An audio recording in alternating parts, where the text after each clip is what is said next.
अस्सलाम वालेकुम व्यूअर्स, मेरी तरह आप सब लोगों का भी ये यकीन होगा, ये ईमान होगा कि किसी भी माशरे में तब्दीली के लिए उसमें शऊर का होना ज़रूरी है और शऊर जो है वो तालीम से आता है। इसी तरह से उसके मसाइल को हल करने के लिए, मुश्किलात से निकलने के लिए तालीम एक बड़ा ज़रिया है। लेकिन हमारे यहाँ जो है वो शऊर के बजाय माशरे में शोर का इजाफा होता चला जा रहा है। उसकी वजह क्या है? कई एक तालीम याफ्ता लोग भी इस तरह का रवैया इख्तियार कर रहे होते हैं जो हम उनसे एक्सपेक्ट किसी तौर पे भी नहीं कर रहे होते हैं। यह देख के हैरत होती है कि ये इतने तालीम याफ्ता लोग हैं।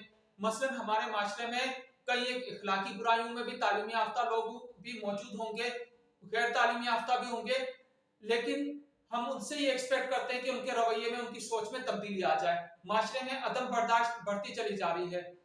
कुछ दिहाइयां पहले जब हमारे यहाँ शरह ख्वानदगी निस्बतन कम थी, लेकिन रवादारी और बर्दाश्त ज्यादा थी। लेकिन अब जो है वो रवादारी और बर्दाश्त बढ़ती कम होती चली जा रही है। इसी तरह से लोग जो किसी स्पेसिफिक हवाले से डिग्री हासिल करते हैं, वो उनके अंदर पेशावराना महारतें नहीं होती, प्रोफेशनल स्किल्स नहीं होती, जिसकी वजह से उनको मुनासिब रोजगार नहीं मिल पाता। दूसरे मुल्कों में उनकी डिग्रियां तस्लीम नहीं की जाती या हमारी यूनिवर्सिटीज को मयारी नहीं समझा जाता। तो ये क्या वजह है? जबकि दूसरे ममालिक में, दूसरे माशरों में हम देखते हैं तो उनके तालीमी याफ्ता वाकई तहजीबी याफ्ता भी नजर आते हैं। बातचीत में, रवादारी में, लोगों से जिस तरह से वो इंटरेक्ट करते हैं, या इसी तरीके से जो चीज वो पढ़े हुए हैं उसका अमली तौर पे मुजाहरा भी कर सकते हैं। इसकी क्या वजह है? इसकी वजह करिकुलम है, निसाब है। तो हमें अपने निसाब पे गौर करना चाहिए कि क्या हम सही निसाब स्टूडेंट्स तक, अफराद तक पहुंचा रहे हैं, या महज जो है वो उनको डिग्रियां देके और डिग्री याफ्ता लोगों की भीड़ में इजाफा करते चले जा रहे हैं। तो करिकुलम से क्या मुराद है? करिकुलम एक लैटिन वर्ड था कोरियर, जिससे निकला है, जिससे मुराद ये है कि ऐसा रास्ता जिससे गुजर के हम किसी मंजिल पर पहुंच सके। इसी तरह से curriculum is the total effort of the institution to bring desired outcome. किसी भी इदारे की जानिब से जो टोटल एफर्ट की जाती है, जो भी सरगर्मियां की गई, जिससे मुराद उसकी को करिकुलर एक्टिविटीज हो गई, जो चीज हम पढ़ा रहे हैं, जिस तरह से पढ़ा रहे हैं, उसका ब्रेक हो गया, पीटी टाइम हो गया, जब वो इदारे में दाखिल हुआ और जब बच्चा स्कूल से बाहर निकला, उसके दौरान जितनी भी सरगर्मियां हुई वो सारी की सारी उसका करिकुलम है। तो लिहाजा हमें अपने करिकुलम पे गौर करने की जरूरत है। करिकुलम गवर्नमेंट की जानिब से नाफिज किया जाता है, वो तय करती है, लेकिन उसको इम्प्लीमेंट जो है वो इदारे करते हैं, इस तालीमी इदारे करते हैं। तो यह भी मुमकिन है कि सही करिकुलम ना हो, वो आउटडेटेड हो, उसमें कई एक चीजें ऐसी हो जो हमारी अमली जिंदगी से ताल्लुक नहीं रखती हो, और बाज़ औक़ात इदारे भी सही तौर पे उसको इम्प्लीमेंट नहीं कर पा रहे होते हैं। इदारों का जोर किस पे होता है? उनका जोर जो है वो सिलेबस पे होता है। आपने सुना होगा कि फर्स्ट टर्म का सिलेबस या ये इस ईयर का सिलेबस है। सिलेबस से क्या मुराद है? सिलेबस जो है वो करिकुलम का एक पार्ट होता है, जिसमें हम ये पढ़ते हैं कि इस सेशन के दौरान, इस एकेडमिक ईयर के दौरान क्या क्या चीजें आपको पढ़ाई जाएंगी। जिस तरह के बुक के स्टार्ट में एक लिस्ट होती है, उस लिस्ट में लिखा होता है कि इस बुक में कौन कौन से टॉपिक्स हैं। तो जो सिलेबस होता है वो किसी एक टर्म का हो सकता है, 3 मंथ्स का, 1 मंथ का, या मैक्सिमम 1 एकेडमिक ईयर का।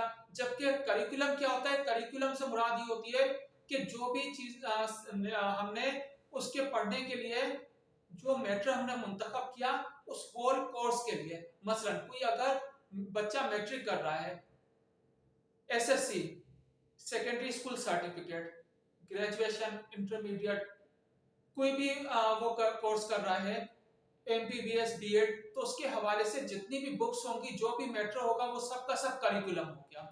वो उस कोर्स से रिलेटेड है, चाहे वो कोर्स 1 साल का हो, 2 साल का हो, या 10 साल का हो। तो लिहाजा करिकुलम जो है वो एक बड़ी टर्म है, जबकि सिलेबस जो है वो स्पेसिफिक किसी खास पीरियड के लिए हो गई, किसी खास टाइम ड्यूरेशन के लिए हो गई। सिलेबस जो है वो एक ग्रीक वर्ड से निकला है, जिसके मायने लिस्ट के हैं, और ये जो है बुकिश नॉलेज देता है। तो जबकि करिकुलम क्या चीज है? करिकुलम से मुराद ये है कि ये लॉजिकल थिंकिंग को, इसका काम लॉजिकल थिंकिंग डेवलप करना होता है, उसको एक मुहस्सब और बाशऊर और यूजफुल सिटीजन बनाना होता है। इसी तरह से उसकी कोई जो लर्निंग हो वो इफेक्टिव हो और वो यूजफुल हो, या यूं समझ लीजिए कि वो उसका कोई अमली जिंदगी से उसका कोई राब्ता हो, जो पढ़ने वाला उसे भी मालूम हो कि इसको मैं कहाँ पे यूटिलाइज कर सकता हूँ, जो पढ़ाने वाला उसे भी मालूम हो। इसी तरह से जो करिकुलम है उससे डेमोक्रेटिक वैल्यूज पैदा होती है। अगर सही करिकुलम हो, उसका मकसद ये होता है कि डेमोक्रेटिक वैल्यूज या जमहूरी इक़्तिदार पैदा करना। जमहूरी इक़्तिदार, हमारे यहाँ तो जमहूरियत या डेमोक्रेटिक का मकसद ही कुछ और समझा जाता है, उसका तो नाम लेना भी बुरा समझा जाता है। जमहूरियत या डेमोक्रेटिक वैल्यूज से मुराद ये है कि आप किसी की बात को सुने, समझें, उसको मौका दें, उसको रिस्पेक्ट दें और अपना भी पॉइंट ऑफ व्यू बयान करें। किसी का पॉइंट ऑफ व्यू सुनना और अपना पॉइंट ऑफ व्यू बयान करना, ये डेमोक्रेटिक वैल्यूज होती हैं और ये हर शख्स के अंदर होनी चाहिए। उसके अंदर रवादारी हो, बर्दाश्त हो कि वो यानी कि अपना जो टेम्पर है वो उसको लूज किए बगैर किसी की बात को सुन सके, समझ सके। इसी तरह से करिकुलम का मकसद ये भी होता है कि वो माशरे से हम आहंग करे, उस सोसाइटी से वो उस सोसाइटी का पार्ट बन जाए, उस सोसाइटी के अंदर अलग अलग सोसाइटीज ना बन रही हो। तो करिकुलम को जो है वो इस तरह से डिफाइन किया जा सकता है कि ये टोटल जो भी एफर्ट की गई, जबकि सिलेबस उसका एक पार्ट होता है, ये एक लिस्ट होती है। तो लिहाजा हमें जो है वो अपने करिकुलम को बेहतर बनाना चाहिए और उसको बेहतर तौर पे इम्प्लीमेंट भी करना चाहिए।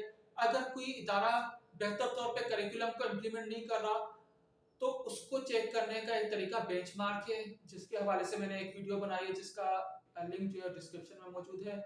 वीडियो देखने का बहुत शुक्रिया। अगर आपको पसंद आई हो तो इस वीडियो को लाइक कीजिएगा, दूसरे लोगों से शेयर कीजिएगा और मेरे चैनल को सब्सक्राइब कीजिएगा। बहुत शुक्रिया।